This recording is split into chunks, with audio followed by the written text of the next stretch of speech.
বিসমিল্লাহির রহমানির রহিম। প্রচুর গরিব হয়ে চিলেকোঠায় বসবাস করব, তবু এমন রাজা হতে চাই না যে বই পড়তে ভালোবাসে না। সবাইকে পবিত্র ঈদুল আজহার শুভেচ্ছা। ঈদ মুবারক। সাদতপুর শিক্ষা উন্নয়ন ফোরাম কর্তৃক আয়োজিত কৃতি শিক্ষার্থী গুণীজন সংবর্ধনা দ্বারা উপস্থিত সম্মানিত সকল শ্রোতা এবং কমিটিবৃন্দকে জানাই আমার পক্ষ থেকে আসসালামু আলাইকুম। ওয়ালাইকুম সালাম। সত্যি বলতে আমি খুব অভিভূত, আমি রোমাঞ্চিত, আমি উদ্ভাসিত আমাকে একটা সুযোগ দেওয়ার জন্য। আমি 2012 সাল থেকে সাদতপুর শিক্ষা উন্নয়নের সাথে সম্পৃক্ত। 2019 সালে করোনা আসার পর থেকে সাদতপুর শিক্ষা উন্নয়ন ফোরাম গণগ্রন্থাগার চালু হয়।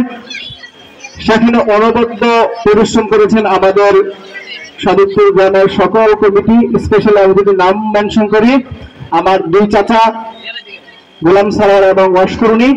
আমি খুব কাছ থেকে দেখেছি এটা, কারণ আমার ঘরের পেছন দিয়ে তারা আসা যাওয়া করতো। বৃষ্টি রোদ সন্ধ্যা রাত সারাক্ষণ পরিশ্রম করেছে, তাদের প্রতি আমি শুকরিয়া। আমি বিশ্বাস করি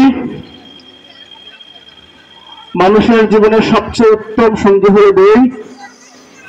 আপনারা আত্মীয় স্বজন পরিজন প্রিয়জন প্রতিজন সবাইকে বই উপহার দেবেন।